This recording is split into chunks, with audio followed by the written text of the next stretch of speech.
অবশেষে ICC champions trophy নিয়ে অচল অবস্থার অবসান হলো। নানা জল ঘোলা করার পর শেষ পর্যন্ত হাইব্রিড মডেলে অনুষ্ঠিত হবে চ্যাম্পিয়ন্স ট্রফির এবারের আসর। এক বিজ্ঞপ্তিতে এমনটাই নিশ্চিত করেছে ক্রিকেটের সর্বোচ্চ সংস্থা আইসিসি। সেখানে আরও বলা হয়েছে 2027 পর্যন্ত কোনো ইভেন্টেই পাকিস্তান সফরে যাবে না ভারত।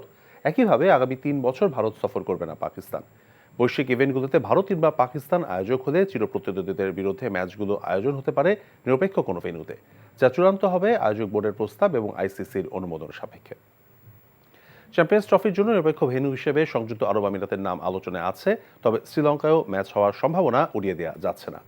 দুই দেশের অনড় অবস্থানের কারণে প্রায় 1 মাস পর চ্যাম্পিয়ন্স ট্রফির ভেন্যু নিয়ে চূড়ান্ত সিদ্ধান্ত নিল আইসিসি।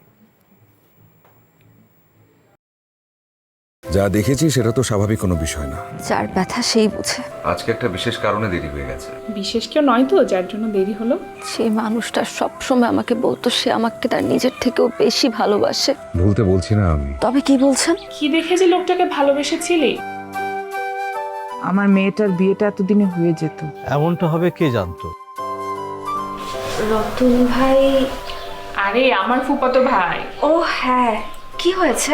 এবং তার আত্মহননের পথে কেউ যদি বাধা হয়ে দাঁড়ায় তাহলে মন কোন দিকে যাবে সেটা। তোর বোনের বিয়ে, দায়িত্ব তো সব তোরই। অনেক সময় গাছের ডাল কাটলে গাছ প্রবলতরতে যে বেড়ে ওঠে, প্রেমও সেরকম। আঘাত লাভ করলে দ্বিগুণ শক্তিমান হয়ে ওঠে। Double million offer Walton fridge কিনে পেতে পারেন 20 লক্ষ টাকা, রয়েছে কোটি কোটি টাকার নিশ্চিত উপহার।